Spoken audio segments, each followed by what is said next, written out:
Hello दोस्तों, कैसे हैं आप सब लोग। उम्मीद करता हूं अच्छे तो नहीं होंगे, थोड़े चिंतित जरूर होंगे। चिंतित क्यों हैं? क्योंकि अभी देखिए जितने भी अच्छे अच्छे आईपीओज आ रहे हैं, मतलब क्वालिटी कंपनीज आ रही है जो फाइनेंशियली फंडामेंटली स्ट्रांग हो, उनकी भी लिस्टिंग खराब देखने को मिल रही है। मतलब आज जो 4 आईपीओज की लिस्टिंग हुई है उससे बहुत बड़ा लोगों को सबक देखने को मिला है। और लिस्टिंग की खराब क्यों हो रही है? मैं कितने टाइम पहले से कह रहा हूँ कि भाई जब आईपीओज आने चाहिए ना तो एक बराबर अंतराल के अंदर आने चाहिए। भाई महीने में 4 आ गए, हफ्ते में 1 आ गया, इससे ज़्यादा नहीं।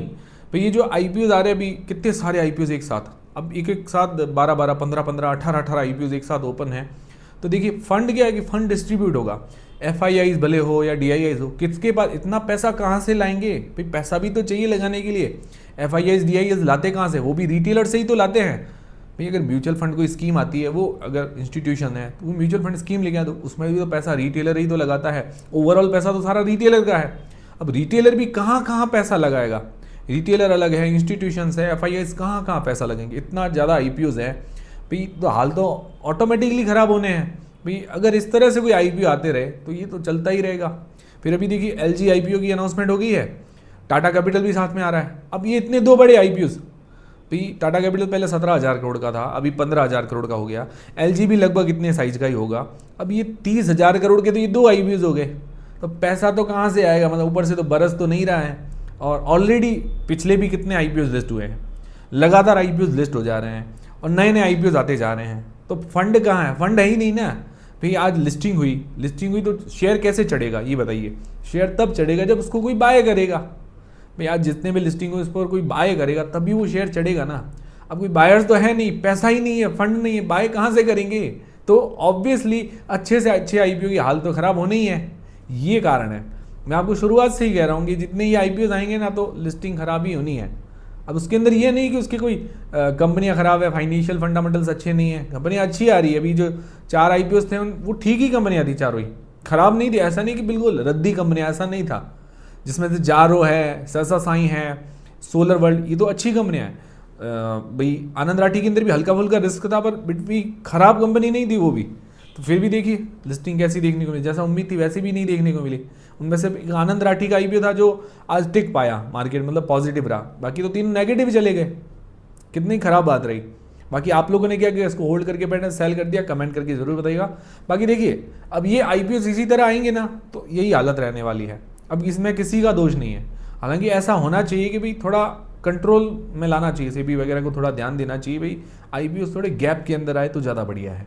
आपको क्या लगता है? आपकी क्या राय है? मुझे कमेंट करके ज़रूर बताइएगा। मुझे तो ऐसा लग रहा है कि ये इतने आईपीओ आएंगे तो सबका मतलब वो कहता है ना, सबकी लिस्टिंग खराब होगी। तो अब सारे आईपीओ के अपडेट लेते हैं और दुर्गा अष्टमी की आप सभी को शुभकामनाएं।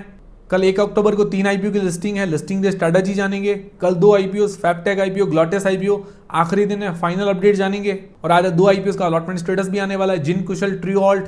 अब काफ़ी लोग ऐसी लिस्टिंग देख रहे हैं तो लोग उम्मीद कर रहे हैं कि भाई आईपीओ ना ही लगे तो बढ़िया है। ऐसी उम्मीद मुझे पता आप लोग कर रहे होंगे क्योंकि इनकी भी जीएमपी ऐसी चली थी, वो नेगेटिव हो गए, तो इनकी क्या औकात है?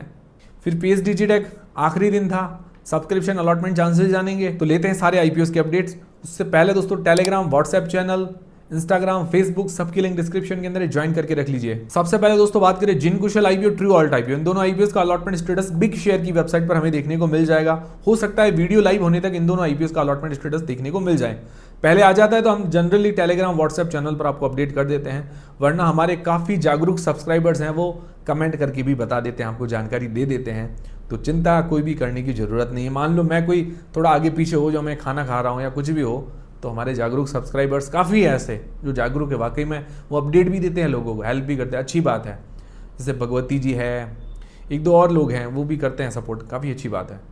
फिर दोस्तों बात करें जीएमपी की, तो जिन कुशल आईपीओ की जीएमपी 15-16% के आसपास चल रही है, लगभग 20 रुपये पर शेयर के आसपास मान के चल सकते हैं। मतलब हो सकता है इसकी डिमांड और थोड़ी कम होते हुए देखने को मिले। फिर दोस्तों ट्रू ऑल्ट आईपीओ, जिसकी जीएमपी 20 से 22% चल रही थी, आज की तारीख में 15%। मैंने आपको कहा था कि ये जो जीएमपी की डेटा आ रहे हैं इसके पूरे भरोसे आप मत रहिए, फेक डेटाज हो सकते हैं। तो अभी इसकी अभी जीएमपी 15% के आसपास 75 रुपये पर शेयर के आसपास चल सकते हैं, मतलब बता रही है। हो सकता है और भी जीएमपी डाउन होते हुए हमें देखने को मिले। दोस्तों आज पेज डिजिटल आईपीओ में अप्लाई करने के लिए आखिरी दिन था। टोटल ये 1.59 टाइम्स मतलब 1.59 गुना के आसपास टोटल सब्सक्राइब हुआ है। बहुत ही कम सब्सक्रिप्शन देखने को मिला। मैंने टेलीग्राम व्हाट्सएप चैनल पर आपको अपडेट कर दिया था कि भाई सब्सक्रिप्शन कम है, QIBs का भी सब्सक्रिप्शन कम है। पर्सनली इसीलिए मैंने अप्लाई नहीं किया। एक तो लिस्टिंग आज मैंने खराब देखी तो मेरा थोड़ा मूड डाउन हो गया था।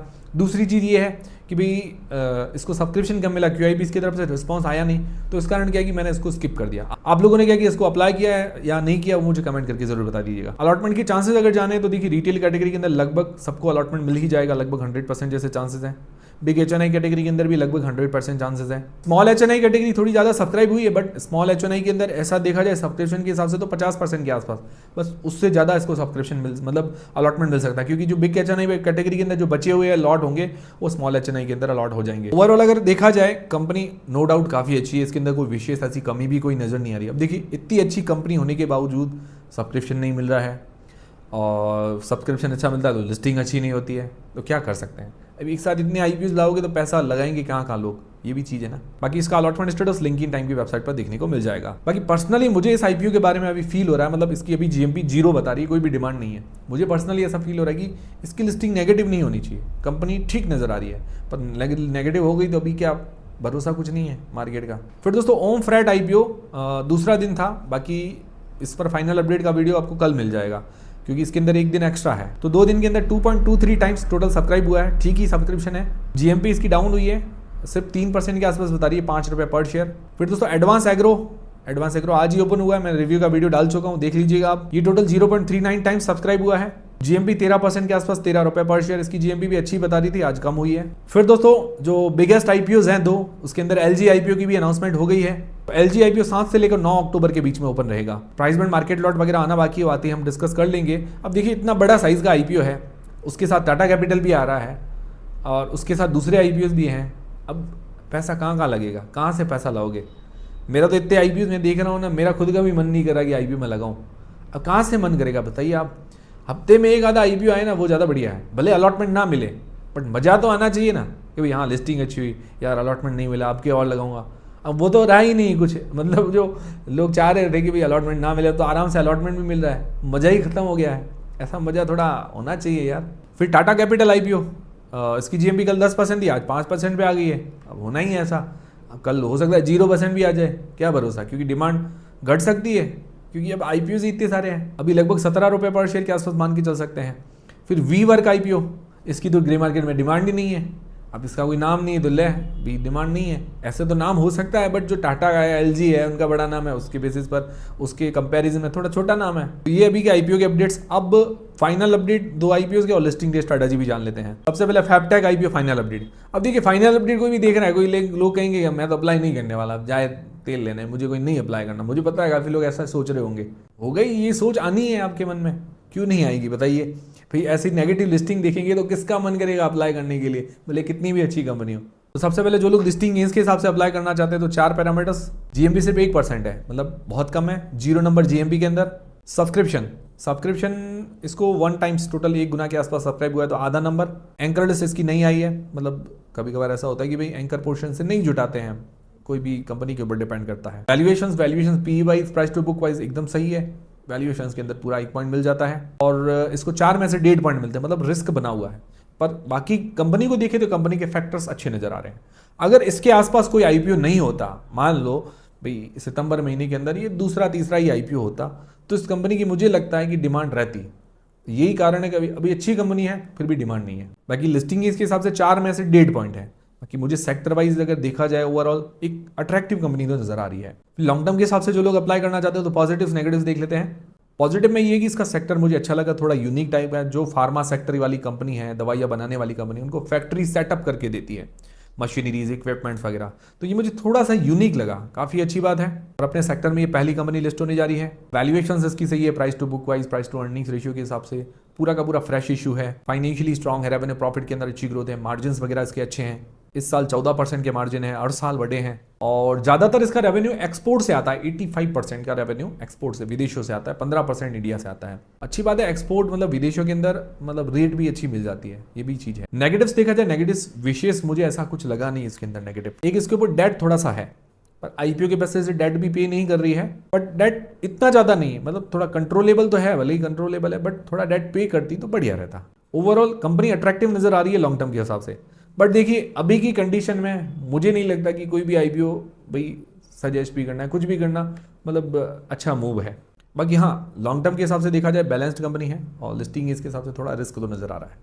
फिर दोस्तों ग्लॉटेस आईपीओ, 4 पैरामीटर्स लिस्टिंग के हिसाब से, जीएमपी सिर्फ 3% के आसपास है, जीएमपी में 0 पॉइंट, सब्सक्रिप्शन 0.94 टाइम्स, हालांकि भाई 0 नंबर भी दे तो भी चलेगा, आधा पॉइंट हम दे देते हैं। एंकर लिस्ट में भी आधा पॉइंट है, वैल्यूएशंस ठीक ठीक है, तो वैल्यूएशंस में भी आधा पॉइंट है, 4 में से 1.5 पॉइंट बन रहे हैं, मतलब इसके अंदर भी रिस्क तो बना हुआ है। बाकी मैं ही नहीं करूँगा, आप इसके भरोसे रहना, आपको जो भी डिसीजन होगा वो आपका खुद का होगा, अपनी रिस्क अपना एनालिसिस लगा के ही डिसीजन बनाना है आपको। लॉन्ग टर्म में क्या है पॉजिटिव्स, तो कंपनी फाइनेंशियली अच्छी नजर आ रही है, आरओई आरओसी वगैरह बढ़िया नजर आ रही है, तो ये 2 चीजें ही अच्छी है, बाकी सब नेगेटिव है इसके अंदर।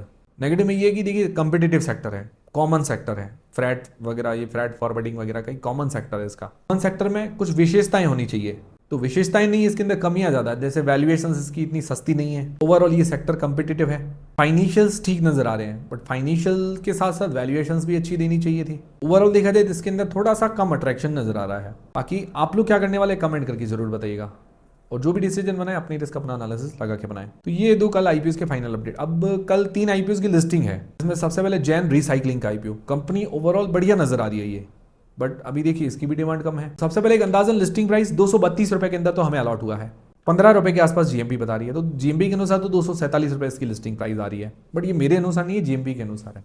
बट हो सकता है कि फ्लैट लिस्टिंग भी हो जाए, ठीक है, जैसे आज देखने को मिला, जीएमपी कल अच्छी दी है, नीचे भी खुल जाए, पॉसिबल है। तो अभी के हिसाब से लग रहा है कि भाई 5 से 7% जैसा लिस्टिंग गेंस मिलना चाहिए। तो अब लिस्टिंग के पर स्ट्रैटेजी क्या होनी चाहिए, तो देखिए जिन्होंने सिर्फ लिस्टिंग गेंस या शॉर्ट टर्म के लिए अप्लाई किया तो लिस्टिंग गेंस लेकर एग्जिट होना बढ़िया ही स्ट्रैटेजी होती है। लॉन्ग टर्म के लिए अगर आपने सोचा है तो पॉजिटिव्स नेगेटिव देख लेते हैं। पॉजिटिव में ये है कि ये रिसाइकलिंग के बिजनेस के अंदर जो मेटल होता है उसका रिसाइकलिंग करती है, नॉन फेरस मेटल्स, इसके अंदर लोहा नहीं होता वो वाले मेटल्स, उसके अंदर प्रीशियस मेटल्स भी आते हैं, गोल्ड सिल्वर, ज्यादातर इसका काम तो ये कॉपर वगैरह का है, एल्यूमिनियम इनका काम है इसका, और अपने पीयर्स के मुकाबले थोड़ी बड़ी कंपनी है, मतलब छोटी कंपनी नहीं है अपने सेक्टर के अंदर। फाइनेंशियली कंपनी ठीक नजर आ रही है, रेवेन्यू प्रॉफिट के अंदर एक डिसेंट सी ग्रोथ देखने को मिल रही है, और हर साल जो मार्जिन है 3% के आसपास स्थिर है, तो ये भी ठीक है। बाकी इसका एक्सपोर्ट का काम है, और आरओसी वगैरह भी बढ़िया है, पी वाइज भी वैल्यूएशंस ठीक नजर आ रही है, और फ्रेश इशू से अपना डेट भी पे करेगी, ये भी अच्छी बात है। नेगेटिव्स क्या है, नेगेटिव्स देखिए इसके ऊपर थोड़ा डेट हाई है, उधारी थोड़ी ज्यादा है, आईपीओ से थोड़ा बहुत पे करेगी बट उसके बाद भी उधारी रह जाएगी, ये थोड़ा सा मुझे नेगेटिव लगा। आईपीओ के बाद और थोड़ा डेट पे करना चाहिए, आने वाले टाइम में डेट पर फोकस करना चाहिए। ओवरऑल ये डेट अगर हटाएं तो थोड़ा सा अट्रैक्शन तो इसके अंदर नजर आ रहा है, बट अभी की कंडीशन में कुछ भी श्योरिटी नजर नहीं आती है भाई, लॉन्ग टर्म वगैरह कुछ पता ही नहीं चलता, वॉलेटाइल है मार्केट भी, आईपीओ इतने ज़्यादा है तो फंड कहाँ कहाँ जाएगा, ये चीज़ है। फिर दोस्तों ई पैक आईपीओ, पर्सनली मैंने इसमें अप्लाई किया ही नहीं था, मुझे पसंद भी नहीं आया था इतना आईपीओ। ये 204 रुपये में अलॉट हुआ, और जीएमपी जो है 0 बता रही है, तो उम्मीद है कि फ्लैट लिस्टिंग या नेगेटिव लिस्टिंग होने की संभावना है। मेरे अनुसार नहीं है, जीएमपी के अनुसार बता रहा हूँ आपको, बाकी इसके हमें पूरे भरोसे नहीं रहना है, ना ही कोई जीएमपी गारंटी होती है। लिस्टिंग गेंस के हिसाब से तो काफ़ी लोगों ने अप्लाई किया ही नहीं होगा, मुझे पता है, क्योंकि शुरुआत से डिमांड कम थी। के लिए अगर आपने अप्लाई किया है तो पॉजिटिव्स नेगेटिव्स देख लेते हैं। पॉजिटिव में ये है कि सेक्टर ठीक है इसका, फाइनेंशियली कंपनी स्ट्रांग नजर आ रही है, ऑर्डर बुक भी 917 करोड़ रुपए की है, आरओई आरओसी वगैरह बढ़िया है, फ्रेश इश्यू का पोर्शन ज्यादा है। नेगेटिव्स क्या है, नेगेटिव्स में ये कि वैल्यूएशंस थोड़ी सी हाई है, दूसरा ये अपने सेक्टर के अंदर थोड़ी छोटी कंपनी है, मतलब लीडिंग के अंदर नहीं आती है। ओवरऑल थोड़ा अट्रैक्शन इसके अंदर भी कम नजर आ रहा है, क्योंकि इससे थोड़ी अट्रैक्टिव वैल्यूएशंस वाली इस सेक्टर के अंदर और भी कंपनीज अवेलेबल है। बाकी मेरी तरफ से ये नहीं कह रहा हूँ कि भाई आप उसको होल्ड कीजिए सेल कीजिए, वो तो डिसीजन आपका खुद का होगा। दोस्तों BMW वेंचर्स का आईपीओ 99 रुपए के अंदर अलॉट हुआ, इसकी भी कोई ग्रे मार्केट के अंदर डिमांड वगैरह नहीं बता रही, मतलब ग्रे मार्केट के अनुसार लग रहा है कि भी फ्लैट टेस्टिंग या नेगेटिव लिस्टिंग हो। और ओवरऑल मेरी तो शुरुआत में ही राय यही थी कि भी पर्सनली मैंने देखा तो इसके अंदर रिटेल पार्टिसिपेशन ज़्यादा है, रिटेलर्स को ज़्यादा अलॉट किया गया है, क्यूआईबी इसको सिर्फ 1% है, एंकर लिस्ट है नहीं, तो अगर रिटेल पोर्शन ज़्यादा रहेगा या एचएनआईज रहेंगे तो उसके अंदर वॉलेटिलिटी बहुत ज़्यादा रह सकती है, तो रिस्क थोड़ा सा ज़्यादा रह सकता है। बाकी मैं ये नहीं कह रहा हूँ कि आपको होल्ड करना चाहिए, वो डिसीजन आपका खुद का होगा, आपको खुद को सोचना होगा। पर्सनली मैंने इस आईपीओ में अप्लाई नहीं किया था, बाकी आप लोग क्या करेंगे कमेंट करके ज़रूर बताइएगा। और आप जो भी डिसीजन बनाएं किसी भी आईपीओ के लेकर, वो अपनी रिस्क अपना एनालिसिस लगा के बनाएं। मेरी तरफ से कोई भी बाय सेल का, होल्ड सेल का, किसी का भी रिकमेंडेशन नहीं है, जो भी डिसीजन होगा वो आपका खुद का होगा। उम्मीद करता हूँ ये वीडियो देखने के बाद आपकी काफ़ी ज़्यादा हेल्प हुई होगी, सारे डाउट्स क्लियर हुए होंगे। क्लियर हुए तो वीडियो को लाइक जरूर करें, चैनल को सब्सक्राइब कर लें। मिलता है दोस्तों अगली वीडियो के अंदर।